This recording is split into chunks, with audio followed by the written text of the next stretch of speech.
Hola amigos de YouTube. Bueno, vamos a empezar este tutorial que consiste en leer una tarjeta RFID y mostrar los resultados en una pantalla OLED de 128 por 64. Bueno, como pueden ver, yo acabo de crear dos clases, una para leer la tarjeta RFID y otra la pantalla OLED. Voy a explicar cada una de las clases y posteriormente voy a mostrar el resultado en mi tarjeta. Bueno, vamos a comenzar explicando la clase que lee la tarjeta RFID. Bueno, yo incluyo tres librerías que voy a utilizar: el Wire, el del protocolo SPI. Ya saben que la tarjeta RFID trabaja con el protocolo SPI, y posteriormente la librería MFRC 522. Instancio un objeto a la librería que va a servir para leer más que nada el código. Le paso el pin donde está conectado el SDA y el pin donde está conectado el reset de la tarjeta RFID. Muy bien. Declaro mi clase y mis atributos privados, que van a ser el EDA, que tiene los códigos hexadecimales del 0 al F, en este caso del 0 al 15. Me va a servir para convertir los dígitos decimales que me regrese la tarjeta RFID a dígitos hexadecimales que pueda yo imprimir en la pantalla OLED. Creo mi arreglo de bytes my cards, en el que es un arreglo bidimensional que va a contener los cuatro códigos: uno de mi tarjeta RFID y el segundo es de mi llavero. Esos dos sectores vienen en la compra de la tarjeta RFID. Creo un arreglo unidimensional en el que voy a almacenar los datos de la tarjeta RFID que lea, o el llavero, los va a almacenar en esta variable. Y ya tengo mi primer método, que es el toEx. Bueno, lo que hace este método es recibe un byte, en este caso lo llamo decimal, y lo convierte a un dígito hexadecimal.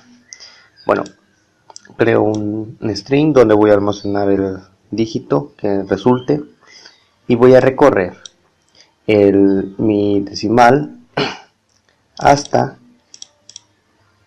bueno, se lo asigno a una variable y voy a recorrer esa variable hasta mientras que sea mayor a 0.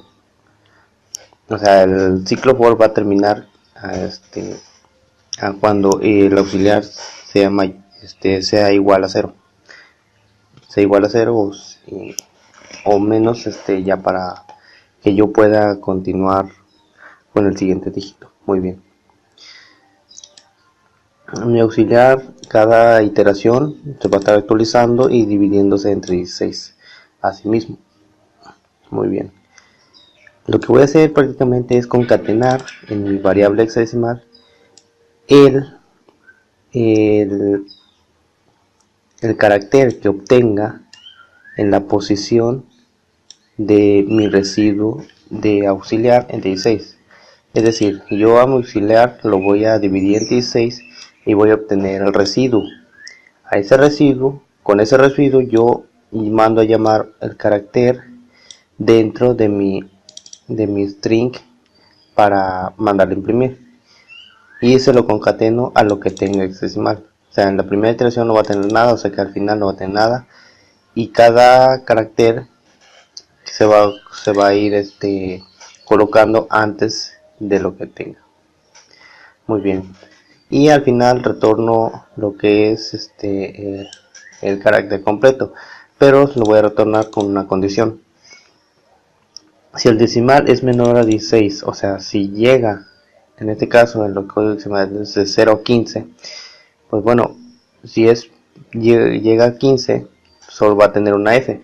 Pero como yo quiero por estética ponerle antes del 15, ponerle un 0 para que vaya a la par, voy a concatenar un 0 si es menor a 16. En caso contrario, que si es mayor a 16, pues no le concateno nada y simplemente me envía el código en pares. Muy bien. Continúo con mis métodos públicos y voy. le hago un método que no me regresa nada, que se llama inicio, y en este método yo inicio el protocolo CPI y el control de la tarjeta de RFID con estas instrucciones. Posteriormente yo le doy la ganancia máxima a mi tarjeta RFID, a la antena. Si no hago esto, lo que tendría que hacer para que me leyera bien los datos de una tarjeta o de un llavero, tendría que acercarlo demasiado cerca para que lo pueda leer.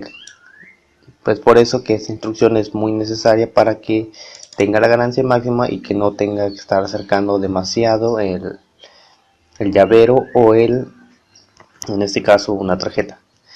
Bueno, la distancia mínima o ronda alrededor de los 5 centímetros más o menos. Muy bien, creo el método que me va a leer el ID y pues declaro una condición. Si no es igual a una nueva tarjeta presente, o sea que si no hay ninguna tarjeta en la antena, cerca de la antena, y no se lee nada, pues me va a retornar un cero. O sea, más o menos que me va a retornar un falso, en términos lógicos similares. En caso contrario, o sea, que en caso de las dos se cumplan, que haya una tarjeta presente y que se pueda leer un código de la tarjeta, bueno, pues yo voy recorriendo. Con entero recorro lo que es el widget size, o sea, el código que me devuelva mi lector de uno en uno, y voy a almacenar en cada posición de mi variable redcard, voy a posicionar lo que me regrese el arreglo que leyó, en este caso el sensor RFID, la antena, y de esta manera yo voy a guardar los datos y doy de alta a la tarjeta RFID, a la tarjeta y al llavero, y mando a retornar un true o en este caso un 1. Esto nos va a servir prácticamente para realizar como una lista, una sucesión de espera para poder esperar a que suceda una tarjeta y no realice ninguna acción. Luego lo vamos a ver en la clase principal. Bueno, ahora sí creo un método booleano que me dé el acceso.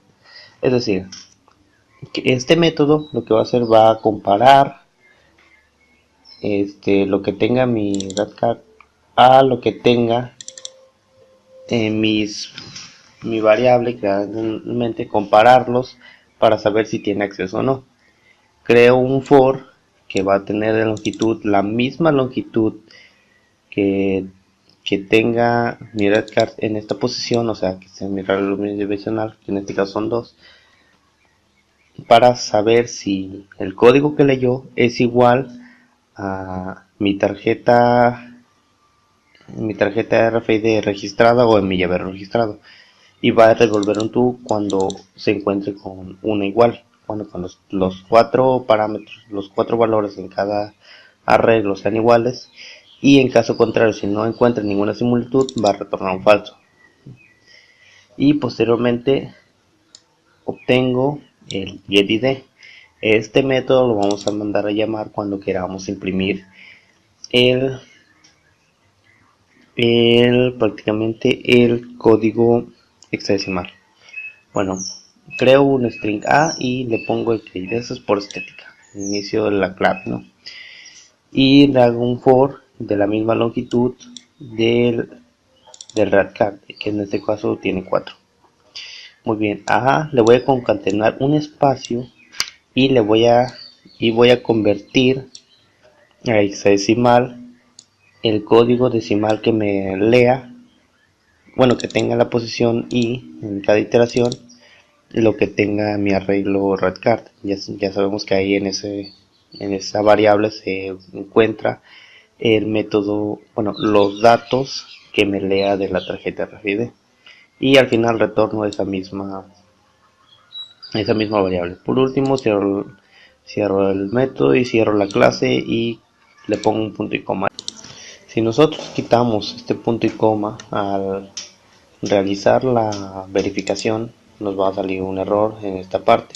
¿Por qué? Porque prácticamente esta clase, esta incluir la RFID, lo que me hace es que no tiene punto y coma, es decir, que no se ha terminado de declarar correctamente. Y al darle yo el punto y coma, vamos a ver que se compila correctamente. Ya está, compilado. Muy bien, ahora vamos a explicar la librería de la pantalla OLED. Vamos a incluir de nuevo tres librerías, la SPI, la Wire y la librería Adafruit SSD 306. Esta librería la puede encontrar gratuitamente en internet. Claro, una variable de tipo LED ADDR, que es prácticamente la dirección I2C de la pantalla OLED. Esta dirección deben obtenerla con un método que existe en internet para obtener la dirección I2C, ya sea de una pantalla LCD, de 16x2, 20x4 o en este caso que vamos a utilizar una pantalla OLED. Declaro una variable a la librería Adafruit y comienzo declarando el método en la clase OLED LCD. En esta clase no vamos a utilizar nada privado, con la diferencia que la RFID si ocupamos métodos y variables privadas. En este caso no, vamos a tener solo métodos públicos. Vamos a crear el método init, que prácticamente nos sirve para iniciar la configuración de la OLED. Vamos a crear el display begin, le pasamos esta variable que es ssd 306 switch ca pvcc. Esta ya viene definida por la librería de Adafruit, por lo que les recomiendo que la copien tal cual está ahí. Y le paso la variable de OLED address, que viene siendo la dirección de I2C de la pantalla OLED. Limpio la pantalla, le doy el color de texto y le doy una rotación 2. ¿Por qué una rotación 2? Bueno, esta yo sí la puedo comentar o la puedo eliminar como ustedes gusten. Yo lo pongo así para darle la rotación para que dé vuelta. Ya en el ejemplo les voy a explicar cómo sale. Es más por estética que por otra cosa. Muy bien, vamos a crear el método printtext en el que vamos a imprimir líneas que nosotros queramos. Muy bien, voy a pasarle el atributo línea, un entero x, un entero y y un entero de size.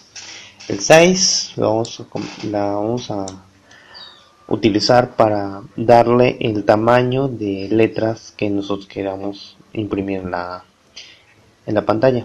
Y el display set cursor va a utilizar los valores de x y y para posicionar el cursor y ver en qué posición empieza a escribir. Por ejemplo, yo quiero escribir en la posición 3x y la 3y. Muy bien, va a buscar la posición 3 en x y y efectivamente, y ahí en ese punto va a empezar a escribir los métodos, las líneas, disculpe. Muy bien, y ya ahí mando a imprimir lo que es la línea.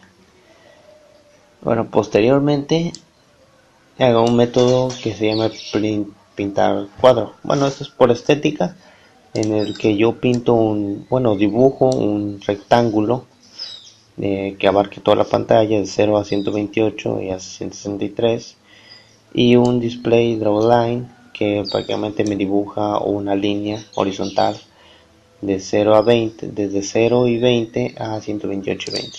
Bueno, prácticamente es para dividir la pantalla, así como dibujar un cuadro y dividir los textos. Muy bien. Y creo un método display. Este método display es muy importante. ¿Por qué? Porque si yo no mando a llamar este método display, prácticamente no me va a realizar los dibujos. Es decir, yo puedo mandar a imprimir todo esto, y si no mando a llamar el display.display, no me va a imprimir nada. Lo pongo en un método aparte porque podría ponerlo en cada uno de los dibujos. Por ejemplo, aquí Sin embargo, si yo hago eso, se va a estar parpadeando en cada uno